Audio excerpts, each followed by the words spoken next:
Hello friends, ಎಲ್ಲರಿಗೂ ನಮಸ್ಕಾರ. Welcome back to our YouTube channel Nandini Kannada vlogs. ಇದು ಬಂದ್ಬಿಟ್ಟು ನನ್ನ ತಂಗಿ ಮದುವೆ ಹಿಂದಿನ ದಿನದ್ದು ಚಪ್ಪರ ಶಾಸ್ತ್ರ ಆ್ಯಂಡ್ ಅರಿಶಿನ ಶಾಸ್ತ್ರ ಇತ್ತು ಅದರದ್ದು. ಅವತ್ತು ಮದುವೆಗೆ ಇನ್ನೊಂದು 4-5 ದಿನ ಇದ್ದೇನಾಗೆ ಮಳೆ ಸ್ಟಾರ್ಟ್ ಆಗೋಯಿತು. ಅಂದರೆ ತುಂಬ ಮಳೆ, ಬೆಳಗ್ಗೆಯಿಂದ ಮೋಡ ಮಳೆ ಎಲ್ಲ ಇತ್ತು. ಆವತ್ತು ಬೆಳಗ್ಗೆನೂ ಅಷ್ಟೇ ಚಪ್ಪರ ಹಾಕಕ್ಕೆ ಬಂದಿರೋರೆಲ್ಲ ಹಂಗೆ ನಿಂತಿದ್ದರು. ತುಂಬ ಮಳೆ ಬರ್ತಿತ್ತು, ಚಪ್ಪರ ಹಾಕೋಕ್ಕೆ ಬಿಡಲಿಲ್ಲ. ಅದಾದಮೇಲೆ ಎಲ್ಲ ಅಮ್ಮ ಪಕ್ಕದ ಮನೆಯವರೆಲ್ಲ ಸೇರ್ಕೊಂಡು ಅಡುಗೆ ಮಾಡ್ತಾಯಿದ್ರು. ಅಂದರೆ ಚಪ್ಪರ ಶಾಸ್ತ್ರಕ್ಕೆ ನಮ್ಮ ಕಡೆ ಸಿಹಿ ಊಟ ಮಾಡಿ ಬಡಿಸ್ಬೇಕು ಚಪ್ಪರ ಹಾಕ್ದವ್ರಿಗೆ. ಅದು ಶಾಸ್ತ್ರ, ಚಪ್ಪರದ ಊಟ ಅಂತ ಹಾಕ್ತಾರೆ. ಸೊ ಅದಕ್ಕೆಲ್ಲ ಪ್ರಿಪೇರ್ ಮಾಡ್ಕೊತಾಯಿದ್ರು ಅವರು ಅಡುಗೆ ಮಾಡೋಕ್ಕೆ. ಸೊ ಅಷ್ಟರೊಳಗೆ ನನ್ನ ತಂಗಿ ಸ್ನಾನ ಮಾಡಿಕೊಂಡು ದೇವ್ರ ಪೂಜೆಗೆ ರೆಡಿ ಮಾಡ್ತಾಯಿದ್ಲು. ಅವಳೇ ಮದುವೆ ಹುಡುಗಿ ಅಲ್ವಾ, ಬೇಗ ಪೂಜೆ ಆಗಬೇಕು ಚಪ್ಪರ ಎಲ್ಲ ಹಾಕೋಷ್ಟಿಗೆ. ಸೊ ಹಿಂದಿನ ದಿನವೇ ಚಪ್ಪರದ್ದು ಪೂಜೆ ಮಾಡಿ ಕಂಬ ಎಲ್ಲ ನೆಡೆಸ್ಬಿಟ್ಟಿದ್ರು, ಮಂಗಳವಾರ ಮಾಡೋಂಗಿಲ್ಲ ಅಂತ. ಸೊ ಇವತ್ತು ಚಪ್ಪರ ಮಾತ್ರ ಆಗ್ತಿರೋದು. ಪೂಜೆ ಎಲ್ಲ ಸೋಮವಾರ ಸಂಜೆನೇ ಆಗೋಗಿತ್ತು. ಇಲ್ಲಿ ಅಡುಗೆ ಎಲ್ಲ ಮಾಡ್ತಾಯಿದ್ರು. ನಾವು ಎಲ್ಲ ಮನೆ ತುಂಬ ಜನ ಇದ್ದರು. ಮನೆ ತುಂಬ ಜನ ಇದ್ದರೆ ತುಂಬ ಖುಷಿ ಅಲ್ವಾ. ಎಲ್ಲಿ ನೋಡಿದ್ರು ಜನ ಇದ್ದರು, ಬಟ್ ಜಾಗನೇ ಇರಲಿಲ್ಲ, ಓಡಾಡೋಕ್ಕೆ ಜಾಗ ಇರಲಿಲ್ಲ, ಹಂಗಾಗೋಗಿತ್ತು. ಸೊ ಅಷ್ಟರೊಳಗೆ ನಾನೆಲ್ಲ ಮನೆ ಕ್ಲೀನ್ ಮಾಡ್ಕೊಂಬಂದೆ, ಗುಡಿಸಿ ಒರೆಸ್ಕೊಂಡು. ನನ್ನ ತಂಗಿ ಕ್ಲೀನ್ ಮಾಡ್ತಿದ್ಲಲ್ವ ಅದಕ್ಕೋಸ್ಕರ. ಸೊ ಅದಾದಮೇಲೆ ಒಂದು ಸ್ವಲ್ಪ ಮಳೆ ಕಮ್ಮಿ ಆಯಿತು. ಆವಾಗ ಎಲ್ಲರೂ ಚಪ್ಪರ ಹಾಕೋಕ್ಕೆ ಸ್ಟಾರ್ಟ್ ಮಾಡಿದ್ರು.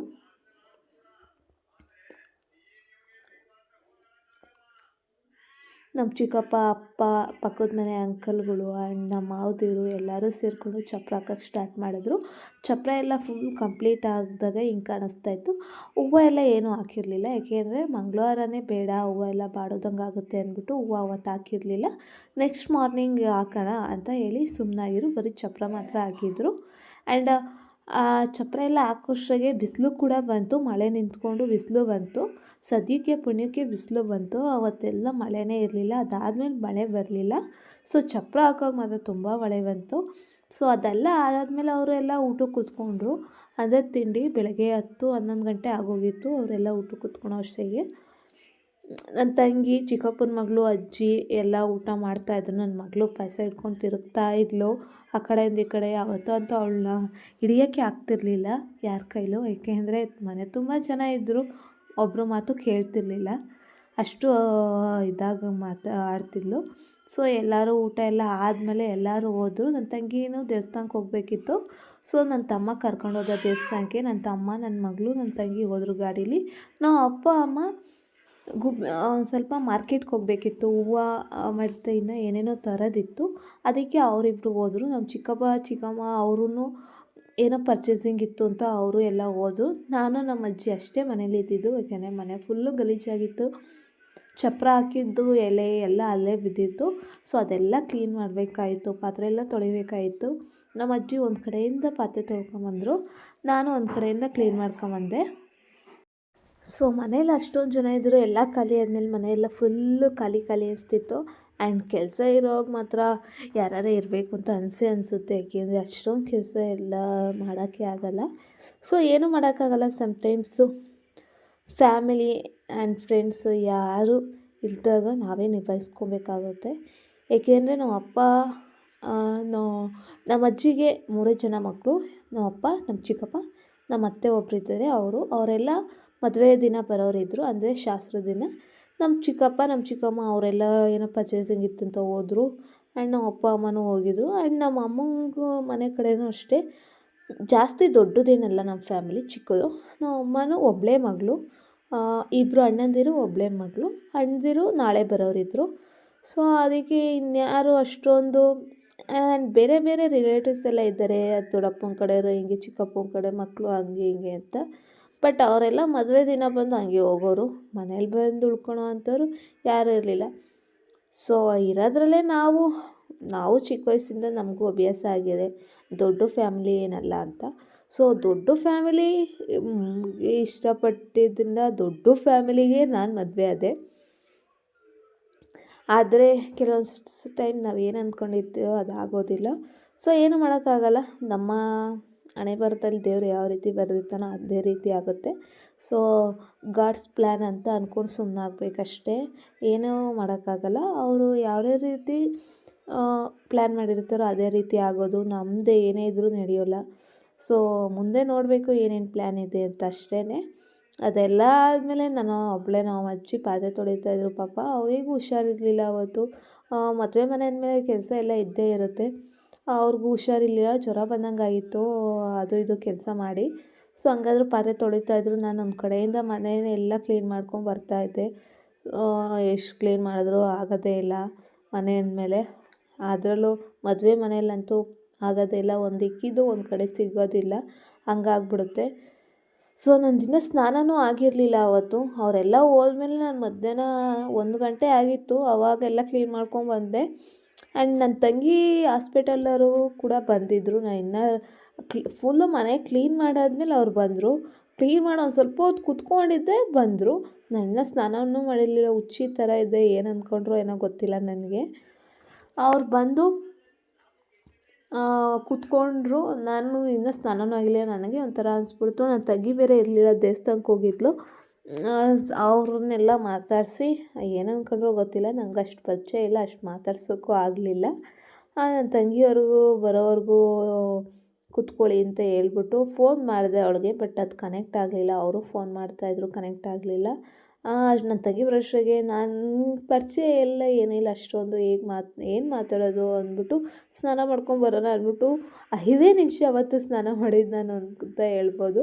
ಅಷ್ಟರಲ್ಲಿ ನನ್ನ ತಂಗಿ ಬಂದಳು.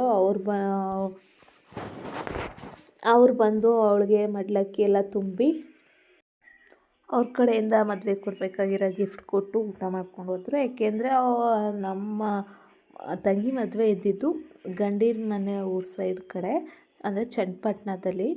ಸೊ ಅದಕ್ಕೋಸ್ಕರ ಅಷ್ಟು ದೂರ ಬರೋಕ್ಕಾಗಲ್ಲ. ಆ್ಯಂಡ್ ಅವತ್ತೇ ಕೂಡ ಅವ್ರು ಡಾಕ್ಟರ್ ವಿಸಿಟ್ ಕೂಡ ಇದ್ದರು, ಬರೋಕ್ಕಾಗಲ್ಲ ಬುಧವಾರ ಗುರುವಾರ ಅಂದ್ಬಿಟ್ಟು. ಸೊ ಮನೆಗೆ ಬಂದು ವಿಶ್ ಮಾಡಿ ಹೋದರು. ಸೊ ಅವರೆಲ್ಲ ಹೋದ್ಮೇಲೆ ನಾವು ಹಳ್ದಿಗೆ ಅಂತ ಡೆಕೋರೇಷನ್ ಮಾಡಿದ್ವಲ್ಲ ಬಾಳೆ ಎಲೆಯಲ್ಲಿ, ಸೊ ಅದಕ್ಕೆ ಹೂವು ಬೇಕಿತ್ತು, ಚೆಂಡು ಹೂವು. ನಾವು ಅಪ್ಪ ಅಮ್ಮಂಗೆ ಹೇಳಿದ್ದೆ ರೆಡಿ ಇರುತ್ತೆ, ಏರ್ಸಿರೋದು yellow colour and orange colour ತೊಗೊಂಬರ್ರಿ ಅಂತ. ಬಟ್ ಅವ್ರಿಗೆ ಆ ಥರ ಸಿಗಲಿಲ್ವಂತೆ. ತುಮಕೂರು ಮಾರ್ಕೆಟ್ಗೆ ಹೋಗಿರೋ ಸಿಕ್ಕಿರೋದು, ಬಟ್ ಇಲ್ಲಿ ಸಿಕ್ಕಿಲ್ಲ, ಬರೀ ಬಿಡಿ ಹೂವು ಇದ್ದು ಅಂತ ಹೇಳಿದ್ರು. ಸೊ ಏನು ಮಾಡೋಕ್ಕಾಗಲ್ಲ, ಅದೇ ತೊಗೊಂಬರ್ರಿ ಒಂದು 5-5 ಕೆ ಜಿ ಅಂತ ಹೇಳಿದ್ದೆ. ಬಟ್ ಒಂದೊಂದು ಬ್ಯಾಗ್ ಇತ್ತು, ಅದು 5-5 ಕೆ ಜಿ ಅಂದರೆ ಅಷ್ಟೊಂದಿತ್ತು. ಆಮೇಲೆ ನಾನು ನನ್ನ ಫ್ರೆಂಡು ಬಂದಳು, ನನ್ನ ಫ್ರೆಂಡು ಸಹಾಯ ಮಾಡಿದ್ಲು. ನಾನು ನನ್ನ ಫ್ರೆಂಡು ಸಿಂಪಲ್ಲಾಗಿ ರೆಡಿ ಮಾಡೋಣ ಅಂದ್ಬಿಟ್ಟು ಅದನ್ನು ಫುಲ್ಲು ಹೂವನ್ನ ಏರಿಸ್ದೋ ಸೂಜಿ ದಾರದಲ್ಲಿ. ಅಷ್ಟೊಂದು ಲೇಟೇ ಆಗಿಬಿಟ್ಟಿತ್ತು. ಅರಿಶಿನ ಶಾಸ್ತ್ರ ಸ್ಟಾರ್ಟ್ ಮಾಡಬೇಕಿತ್ತು. ನಮ್ಮ ಕಡೆ ಅರಿಶಿನ ಶಾಸ್ತ್ರ ಮಾಡೋಕ್ಕಿಂತ ಮುಂಚೆ ಅರಿಶಿನ ಕುಟ್ಟ ಶಾಸ್ತ್ರ ಅಂತ ಮಾಡ್ತಾರೆ. ಯಾಕೆಂದರೆ ಅರಿಶಿನ ಕುಟ್ಟಿದ್ರಲ್ಲೇ ಅರಿಶಿನ ಶಾಸ್ತ್ರ ಮಾಡಬೇಕು ಅನ್ನೋ ವಾಡಿಕೆ ಇದೆ. ಬಟ್ ಈಗೆಲ್ಲ ಆ ಥರ ಮಾಡಲ್ಲ. ಯಾಕೆಂದರೆ ಅರಿಶಿನ ಕುಟ್ಟಿದ್ಮೇಲೆ ಅದನ್ನೆಲ್ಲ ಜಾಲಿಸಿ ಒಣಗಿಸ್ಬೇಕು. ಅದಾದಮೇಲೆ ಅರಿಶಿನ ಎಲ್ಲ ಕಲಸಿ ಹಚ್ತಿದ್ದಿದ್ದು. ಬಟ್ ಈಗ ಯಾರಿಗೂ ಟೈಮ್ ಸಿಗಲ್ಲ ಅಲ್ವಾ, ರೆಡಿ ಅರಿಶಿನದಲ್ಲೇ ಮಾಡ್ತಾರೆ. ಬಟ್ ಹಿಂದಿನ ಕಾಲದಲ್ಲೆಲ್ಲ ಅರಿಶಿನ ಕುಟ್ಟಿ ಒಣಗಿಸಿ ಅದರಿಂದ ಮಾಡ್ತಿದ್ರು. ಬಟ್ ಶಾಸ್ತ್ರ ಅನ್ನೋದು ಮಾಡಲೇಬೇಕಲ್ವ, ಅದಕ್ಕೋಸ್ಕರ ಅರಿಶಿನ ಶಾಸ್ತ್ರ ಕುಟ್ಟಿ ಮುತ್ತೈದೆಯರು 3 ಜನ ಮುತ್ತೈದೆಯರು ಅದನ್ನು ಪೂಜೆ ಮಾಡಿಸಿ ಮದುವೆ ಹುಡುಗಿ ಕೈಲಿ ಅರಿಶಿನ ಕುಟ್ಟುತ್ತಾರೆ. ಅದೆಲ್ಲ ಮಾಡ್ಬೇಕಾದ್ರೆ ಲೇಟ್ ಆಗುತ್ತೆ ಅಂದ್ಬಿಟ್ಟು ಹಂಗಾದ್ರೂ ಸಂಜೆ 5 ಗಂಟೆ ಆಗೇ ಹೋಗಿತ್ತು ಪೂಜೆ ಎಲ್ಲ ಮಾಡೋಷ್ಟಿಗೆ. ನಾವು ಫೋಟೋಗ್ರಾಫರ್ಗೆ ಹೇಳಿದ್ದೆ, ಏಕೆಂದರೆ ಮದುವೆ ಅವ್ರ ಗಂಡಿನ ಕಡೆಯವ್ರು ಇರೋದ್ರಿಂದ ಅವರು ಫೋಟೋಗ್ರಾಫರ್ ವಿಡಿಯೋಗ್ರಾಫರ್ಗೆ ಹೇಳಿರ್ತಾರೆ. ಬಟ್ ನಮ್ಮ ಕಡೆಯಿಂದನೂ ಫೋಟೋಸ್ ಇರಲಿ ಮೆಮೊರಿಗೆ ಅಂದ್ಬಿಟ್ಟು ನಾವು ಹೇಳಿದ್ದು. ಬಟ್ ಅವರು ಬರೋದು ಒಂದು ಸ್ವಲ್ಪ ಲೇಟ್ ಮಾಡಿದ್ರು. ಏಕೆಂದರೆ ನಾನು 12 ಗಂಟೆಗೆ ಹೇಳಿದ್ದೆ, 12 ಗಂಟೆಗೆ ಅರಿಶಿನ ಶಾಸ್ತ್ರ ಮಾಡೋಣ ಅಂತ. ಅವ್ರು ಹೇಳಿದರು, ನಿಮ್ಮದು ಯಾವಾಗ ಸ್ಟಾರ್ಟ್ ಆಗುತ್ತೆ ಅವಾಗ ಫೋನ್ ಮಾಡಿರಿ ಬರ್ತೀವಿ ಅಂತ. ಸೊ ನಾವು ಸ್ಟಾರ್ಟ್ ಆಗೋಕ್ಕಿಂತ ಮುಂಚೆನೇ ಫೋನ್ ಮಾಡಿದ್ದೆ, ಬರ್ತಾಯಿದ್ದೀನಿ ಅಂದರು. ಸೊ ಒಂದು ಅರ್ಧ ಗಂಟೆ ಹಂಗಾದ್ರೆ ಲೇಟ್ ಆಗೇ ಹೋಯ್ತು ಅವ್ರು ಬರೋಷ್ಟಿಗೆ. ನನ್ನ ತಂಗಿ ಆಲ್ರೆಡಿ ರೆಡಿಯಾಗಿ ಪೂಜೆ ಮಾಡ್ತಾಯಿದ್ಲು. ಸೊ ಏನೂ ಮಾಡೋಕ್ಕಾಗಲ್ಲ, ಒಂದೊಂದ್ಸರಿ ಹಿಂಗಾಗುತ್ತೆ. ಅವ್ರಿಗೂ ಏನೋ ಕೆಲಸ ಇರುತ್ತೆ, ಲೇಟ್ ಆಗಿರುತ್ತೆ. ಬಟ್ ಆದರೂ ನನ್ನ ತಂಗಿ ಅರಿಶಿನ ಕುಟ್ಟ ಶಾಸ್ತ್ರ ಮಾಡೋಷ್ಟಿಗೆ ಬಂದರು. ಅವ್ರದ್ದೆಲ್ಲ ಫೋಟೋ ಎಲ್ಲ ತೆಗೆದ್ರು. ಆ್ಯಂಡ್ ಸಿಂಗಲ್ ಆಗಿ ತೆಗೆಸ್ಕೊಳ್ಳಿ ಅಂತ ನಾವು ಹೇಳ್ಬಿಟ್ಟು ಲೇಟ್ ಆಗೋಗಿತ್ತು. ಯಾಕೆಂದರೆ 5:30 ಆಗ್ತಾ ಬರ್ತಿತ್ತು. ಇಲ್ಲಿರೋರಿಗೆಲ್ಲ ಹಾಲು ಕರೆಯೋಕ್ಕೆಲ್ಲ ಲೇಟ್ ಆಗುತ್ತೆ, ಬೇಗ ಅರಿಶಿನ ಶಾಸ್ತ್ರ ಮಾಡೋಣ ಅಂತಿದ್ರು. ಬಟ್ ಮದುವೆ ಒಂದೇ ಸತಿ ಆಗೋದು, ಅದಾದಾಗ ನೀಟಾಗಿ ಮಾಡ್ಕೊಬೇಕು ಅಂದ್ಬಿಟ್ಟು ಪರವಾಗಿಲ್ಲ, ಒಂದು 10 ನಿಮಿಷ ಲೇಟ್ ಆದರೂ ಪರವಾಗಿಲ್ಲ, ಅವ್ಳದ್ದು ಸಿಂಗಲ್ ಫೋಟೋಸ್ನೆಲ್ಲ ತೆಗೀರಿ ಅಂತ ಹೇಳಿ ನಮ್ಮದೇ ತೋಟ ಇದೆ, ಅಲ್ಲೇ ಹೋಗಿ ತೆಗೆಸ್ದು. ಅವರೆಲ್ಲರೂ ಲೇಟ್ ಆಗ್ತಿದೆ ಬಾ ಬಾ ಬಾ ಗುಂಡಿ ಅಂತಿದ್ರು. ನನ್ನ ತಂಗಿನ ಎಲ್ಲರೂ ಗುಂಡಿ ಅಂತಲೇ ಕರೆಯೋದು ಚಿಕ್ಕ ವಯಸ್ಸಿಂದನೂ. ಸೊ ಅದೇ ರೂಢಿ ಆಗಿಬಿಟ್ಟಿದೆ. ಯಾರಿಗೂ ಅವಳ ಹೆಸರೇ ಗೊತ್ತಿಲ್ಲ ಅನ್ನೋ ಅಷ್ಟು ಇದು.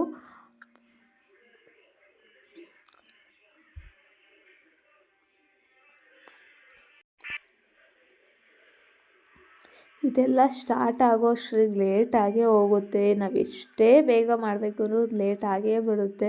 ಮದುವೆ ಮನೆಗಳಲ್ಲಿ ಹೆಂಗೆ ಅನಿಸ್ತದೆ ಗೊತ್ತಿಲ್ಲ. ಬಟ್ ನನ್ನ ತಂಗಿನೇ ಪುಣ್ಯ ಮಾಡಿದ್ದಾಳೆ ಅಂತ ಹೇಳ್ಬೋದು. ಯಾಕೆಂದರೆ ನಾನು ಮದುವೆ ಆಗುವಾಗ ಈ ಥರ ಅರಿಶಿನ ಶಾಸ್ತ್ರ ಎಲ್ಲ ಇರಲಿಲ್ಲ. ಇತ್ತು ಅಂದರೆ ನಮ್ಮ ಕಡೆ ಈಗ ಎಲ್ಲ ಟ್ರೆಂಡ್ ಆಗಿದೆ. ಅರಿಶಿನ ಶಾಸ್ತ್ರ ಮಾಡ್ಕೊಳೋದು, ಬಳೆ ಶಾಸ್ತ್ರ, ಹಳದಿ ಶಾಸ್ತ್ರ ಅಂತ ಎಲ್ಲ. ಬಟ್ ನಾನು 2020 ಮದುವೆ ಆಗಿರೋದ್ರಿಂದ ನಮಗೆ ಅಷ್ಟೊಂದು ಗೊತ್ತಿಲ್ಲ. ಯಾಕೆಂದರೆ ಸೋಷಿಯಲ್ ಮೀಡಿಯಾ ಅಷ್ಟೊಂದು ಆವಾಗ ಯೂಸ್ ಮಾಡ್ತಿರಲಿಲ್ಲ ಯಾರೂ. ಆ್ಯಂಡ್ ಆವಾಗ ಇನ್ಸ್ಟಾಗ್ರಾಮ್ ಅನ್ನೋದು ಇತ್ತು, ಬಟ್ ರೀಲ್ಸ್ ಅನ್ನೋದೆಲ್ಲ ಇರಲಿಲ್ಲ. ಟಿಕ್ಟಾಕ್ ಅನ್ನೋದಿತ್ತು. ಆವಾಗ ಇದೆಲ್ಲ ಅಷ್ಟು ಗೊತ್ತಿರಲಿಲ್ಲ, ಅಷ್ಟು ಇಂಟ್ರೆಸ್ಟು ತೋರಿಸ್ತಿರ್ಲಿಲ್ಲ ಯಾರು. ನನಗೂ ಅಷ್ಟು ಇಂಟ್ರೆಸ್ಟ್ ಇರಲಿಲ್ಲ ಹಳದಿ ಶಾಸ್ತ್ರ ಎಲ್ಲ ಮಾಡಿಸ್ಕೊಬೇಕು ಅಂತ. ಯಾಕೆಂದರೆ ನಮ್ಮ ಕಡೆ ಇದ್ರಲ್ಲಿ ಮಾಡ್ತಿದ್ದಿದ್ದು ಅಷ್ಟೇ, ಮದುವೆ ಚೌಟ್ರಿಲಿ ಮಾಡ್ತಿದ್ರು, ಮನೇಲೆಲ್ಲ ಮಾಡ್ತಿರ್ಲಿಲ್ಲ. ಬಟ್ ನಮ್ಮ ಮದುವೆ ಆಗೋ ಮನೆ ಸೈಡವರು ಅವ್ರಿಗೆ ಮಾಡಿದರು. ನಮ್ಮ ಮನೆಯಲ್ಲೆಲ್ಲ ಏನು ಮಾಡಿರಲಿಲ್ಲ. ನನ್ನ ತಂಗಿನೇ ಪುಣ್ಯ ಮಾಡಿದ್ದಾಳೆ ಅಂತ ಅನ್ಕೊಬೋದು. ಏಕೆಂದರೆ ನನಗೆ ಮೆಹಂದಿನೂ ಸರಿಯಾಗಿ ಹಾಕಿರಲಿಲ್ಲ. ಯಾರೋ ಬಂದಿದ್ದರು ಹಾಕೋಕ್ಕೆ. ಬಟ್ ಅವರು 12 ಗಂಟೆ ಅಂದರೆ 5 ಗಂಟೆ ತನಕ ತೊಗೊಂಡ್ರು ಹಾಕೋಕ್ಕೆ 2 ಕೈಗೆ ಅಷ್ಟೇ. ಬಟ್ ಅವ್ರಿಗೂ ನೀಟಾಗಿ ಬರ್ತಿರ್ಲಿಲ್ಲ. ಬಟ್ ಟ್ರೈ ಮಾಡಿದ್ರು. ನನಗೆ ಮೆಹಂದಿ ಹಾಕೋರು ಯಾರೂ ಸಿಕ್ಕಿರಲಿಲ್ಲ. ಮನೆ ಹತ್ರ ಬಂದು ಹಾಕೋಕ್ಕಾಗಲ್ಲ, ಬಂದು ನೀವೇ ಹಾಕ್ಸ್ಕೊಳ್ಳಿ ಅಂತ ಹೇಳಿದರು. ಸೊ ಅದಕ್ಕೋಸ್ಕರ ಯಾರನ್ನೋ ಒಂಚೂರು ಬರೋರನ್ನ ಕರ್ಕೊಂಬಂದು ಹಾಕ್ಸಿದ್ದು. ಪಾಪ ಅವ್ರಿಗೆ ಬಂದಂಗೆ ಹಾಕಿದ್ದಷ್ಟೇ, ಲೇಟ್ ಆದರೂ ಅವ್ರಿಗೆ ಬಂದಂಗೆ ಹಾಕಿದ್ರು. ಅದೆಲ್ಲ ಈಗ ಆ ಥರ ಏನೂ ಇಲ್ಲ. ಸೊ ಈಗ ಎಲ್ಲ ಮನೆಗೆ ಬಂದು ಹಾಕುವಂಥವ್ರು ಇದ್ದಾರೆ. ಸೊ ಅದಾದಮೇಲೆ ನನ್ನ ತಂಗಿ ಸಿಂಗಲ್ ಪೋಸ್ ಎಲ್ಲ ಫೋಟೋ ಎಲ್ಲ ಆದಮೇಲೆ ಅವ್ರು ಲೇಟಾಗಿರ್ತಿದ್ರು, ಪರವಾಗಿಲ್ಲ ತೆಗೀರಿ ಅಂತ ಹೇಳಿ ತೆಗ್ಸಿ ಅವರೆಲ್ಲ ಶಾಸ್ತ್ರ ಮಾಡಿದ್ರು. ಫಸ್ಟು ಅರಿಶಿನ ಕುಂಕುಮ ಇಟ್ಟು ಶಾಸ್ತ್ರ ಮಾಡಿದ್ರು. ಆ್ಯಂಡ್ ನನಗೂ ಮಾಡು ಅಂತ ಹೇಳಿದರು. ನಮ್ಮ ಕಡೆ ಚಿಕ್ಕಮ್ಮ ಆ್ಯಂಡ್ ಅಮ್ಮದಿರು ಅರಿಶಿನ ಹಚ್ಚಲ್ಲ, ಹುಡುಗಿಗೆ ಹಚ್ಬಾರ್ದು ಅಂತಾರೆ. ನಾನು ಹಚ್ಬೋದು ಅಂತ ಕೇಳಿದ್ರೆ ಅಕ್ಕ ಅಲ್ವಾ ಹಚ್ಬೋದು, ಏನಾಗಲ್ಲ ಅಂತ ಅಂದರು. ಸೊ ನಾನು ಹಚ್ಚಿದೆ. ಸೊ ನನಗಂತೂ ಫುಲ್ಲು ಎಮೋಷ್ನಲ್ ಆಗೋಯಿತು ಆವಾಗ. ಯಾಕೆ ಅಂತ ಗೊತ್ತಿಲ್ಲ, ಹಿಂಗೆ ಅಲ್ವಾ ಅಕ್ಕ ತಂಗಿ ಅಂದರೆ. ಸೊ ಏನೇ ಆದರೂ ಹುಡ್ತೋರೆ ನಾವೆಷ್ಟೇ ಕಿತ್ತಾಡ್ಬೋದು. ನಾನು ನನ್ನ ತಂಗಿ ಎಷ್ಟು ಕಿತ್ತಾಡ್ತೀವಿ ಅಂದರೆ ಒಂದೊಂದು ವಾರ 15 ದಿನ ಆದರೂ ಮಾತು ಬಿಟ್ಬಿಡ್ತೀವಿ, ಮಾತಾಡಲ್ಲ. ಮುಖ ತಿರುಗಿಸ್ಕೊಂಡು ಓಡಾಡ್ತೀವಿ. ಅದ್ರಲ್ಲಿ ನಾನೇ ಜಾಸ್ತಿ ಅಂತ ಹೇಳ್ಬೋದು. ಬಟ್ ಒಂದು ದೂರ ಆಗ್ತಾರೆ ಅಂದರೆ ನಮ್ಮ ಜೊತೆ ಇರಲ್ಲ. ಇನ್ನು ಅಂದಾಗ ಎಷ್ಟು ಅಳು ಬರುತ್ತೆ ಅಲ್ವಾ. ನೆನೆಸ್ಕೊಂಡು ನನಗಂತೂ ಫುಲ್ಲು ಕೈಯೆಲ್ಲ ಶೇಕ್ ಆಗ್ತಿತ್ತು. ಅಳು ಕಂಟ್ರೋಲ್ ಮಾಡ್ಕೊಳಕ್ಕೆ ಟ್ರೈ ಮಾಡ್ತಿದ್ದೆ, ಆಗ್ತಾನೇ ಇರಲಿಲ್ಲ ನನಗೆ. ಅಷ್ಟು ಎಮೋಷ್ನಲ್ ಆಗಿಬಿಟ್ಟೆ. ಯಾಕೆ ಅಂತ ನನಗೂ ಗೊತ್ತಿಲ್ಲ. ನನಗಂತೂ ಆ ಮದುವೆ ಅಷ್ಟು ಶಾಸ್ತ್ರದಿಂದ ಸ್ಟಾರ್ಟ್ ಆಗಿದ್ದು. ಅವ್ರ ಮದುವೆ ಚೌಟ್ರಿಗೆ ಹೋಗ್ಬೇಕಾದ್ರೂ ಅಷ್ಟೇ, ಹಂಗೆ ಆಯಿತು. ಇದೆಲ್ಲ ಎಷ್ಟು ಇದಲ್ವ. ನಮ್ಮ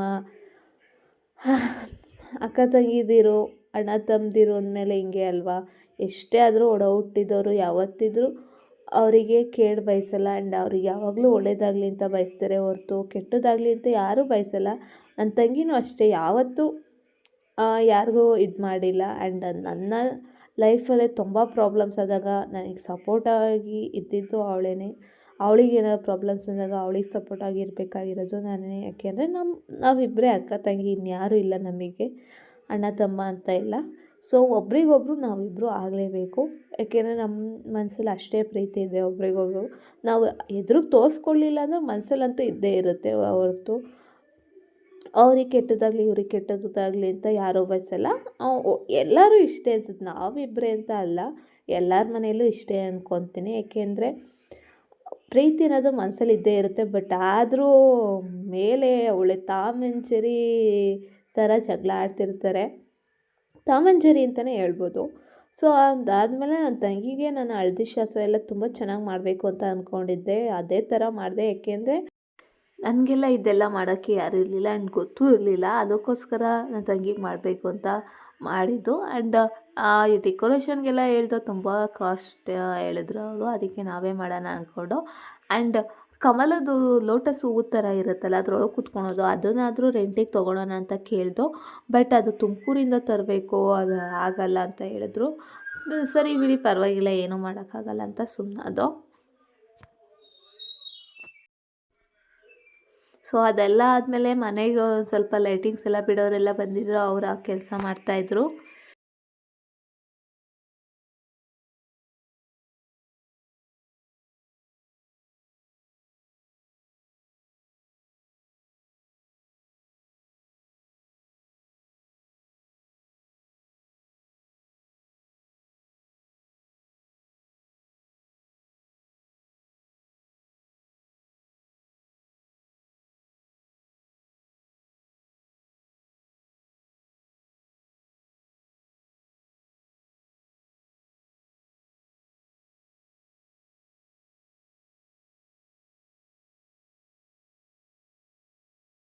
ಅರಿಶಿನ ಶಾಸ್ತ್ರ ಎಲ್ಲ ಆದಮೇಲೆ ನನ್ನ ತಂಗಿ ರೆಡಿ ಆಗ್ತಾಯಿದ್ಲು ಮೆಹಂದಿ ಶಾಸ್ತ್ರಕ್ಕೆ. ಸೊ ನನ್ನ ತಮ್ಮ ಮೆಹಂದಿ ಹಾಕೋರನ್ನ ಕರ್ಕೊಂಬರಕ್ಕೆ ಹೋಗಿದ್ದ. ಆ್ಯಂಡ್ ನಮ್ಮ ಅಪ್ಪ ಅಮ್ಮ ಎಲ್ಲ ಇನ್ವಿಟೇಷನ್ ಕೊಡೋಕೆ ಹೋಗಿದ್ರು ಊರವ್ರಿಗೇ. ಆ್ಯಂಡ್ ನಮ್ಮ ಮನೇಲೆಲ್ಲ ಕುತ್ಕೊಂಡು ಟೀ ಕುಡಿತಾಯಿದ್ರು, ಸ್ವಲ್ಪ ರಿಲ್ಯಾಕ್ಸ್ ಆಗ್ತಾಯಿದ್ರು. ಆ್ಯಂಡ್ ಹುಡುಗ ಕೂಡ ಬರೋರಿದ್ದರು ಮೆಹಂದಿ ಶಾಸ್ತ್ರಕ್ಕೆ. ಸೊ ಅವರು ಬಂದಮೇಲೆ ಎಲ್ಲ ಸ್ಟಾರ್ಟ್ ಮಾಡೋಣ ಅಂತ ಕೂತ್ಕೊಂಡಿದ್ದು. ಸೊ ಇಷ್ಟೇ ಫ್ರೆಂಡ್ಸ್ ಅವತ್ತಿನ ವೀಡಿಯೋ. ಈ ವಿಡಿಯೋ ಇಷ್ಟ ಇದೆ ಪ್ಲೀಸ್ ಲೈಕ್ ಮಾಡಿ, ಶೇರ್ ಮಾಡಿ ಆ್ಯಂಡ್ ಕಮೆಂಟ್ ಮಾಡಿ. ಇನ್ನು ಯಾರೆಲ್ಲ ನನ್ನ ಚಾನಲ್ನ ಸಬ್ಸ್ಕ್ರೈಬ್ ಆಗಿಲ್ಲ ಪ್ಲೀಸ್ ಸಬ್ಸ್ಕ್ರೈಬ್ ಮಾಡ್ಕೊಳ್ಳಿ. ಯಾಕೆಂದರೆ ನೀವು ತೋರಿಸೋ ಸಪೋರ್ಟಿಂದನೇ ನಮಗೆ ಹೆಚ್ಚು ವೀಡಿಯೋಸ್ನ ಮಾಡಬೇಕು ಅಂತ ಅನಿಸೋದು. ನೀವು ಸಪೋರ್ಟ್ ಮಾಡಲಿಲ್ಲ ಅಂದರೆ ಯಾರೂ ಸಪೋರ್ಟ್ ಮಾಡಲ್ಲ. ನಾವು ಇಷ್ಟು ವೀಡಿಯೋ ಮಾಡೋದು ವೇಸ್ಟ್ ಅಂದ್ಕೊಂಡು ಸುಮ್ಮನಾಗ್ಬಿಡ್ತಾರೆ. ಸೊ ಇಂಟ್ರೆಸ್ಟ್ ಇದ್ದರೂ ಅಥವಾ ಅವ್ರಿಗೆ ಒಳ್ಳೆ ಟ್ಯಾಲೆಂಟ್ ಇದ್ದರೂ ನಿಮ್ಮ ಒಂದು ಪ್ರೋತ್ಸಾಹ ಇಲ್ಲ ಅಂದರೆ ಅವ್ರಿಗೆ ನಿಜವಾಗ್ಲೂ ಹರ್ಟ್ ಆಗುತ್ತೆ. ಆ್ಯಂಡ್ ಅವ್ರು ಏನೂ ಮಾಡೋಕ್ಕೂ ಹೋಗಲ್ಲ. ಸೊ ನಮ್ಮ ಕೈಲಿ ಆದಷ್ಟು ನಾವು ಸಹಾಯ ಮಾಡ್ಬೋದಲ್ವ. ಅದಕ್ಕೋಸ್ಕರ ಸಬ್ಸ್ಕ್ರೈಬ್ ಮಾಡ್ಕೊಳೋದ್ರಿಂದ ಏನೂ ತೊಂದರೆ ಇಲ್ಲ. ಪ್ಲೀಸ್ ಸಬ್ಸ್ಕ್ರೈಬ್ ಮಾಡ್ಕೊಳ್ಳಿ ಆ್ಯಂಡ್ ಶೇರ್ ಮಾಡಿ ನಿಮ್ಮ ಫ್ಯಾಮಿಲಿ ಆ್ಯಂಡ್ ಫ್ರೆಂಡ್ಸ್ಗೂ ಕೂಡ. ಮಿಡಲ್ ಕ್ಲಾಸ್ ಫ್ಯಾಮಿಲಿಯವ್ರನ್ನೂ ಬೆಳೆಸಿ ಅಂತ ಕೇಳ್ಕೊತೀನಿ. ಇಷ್ಟೇ ಫ್ರೆಂಡ್ಸ್ ಹೇಳೋದು. Thank you so much.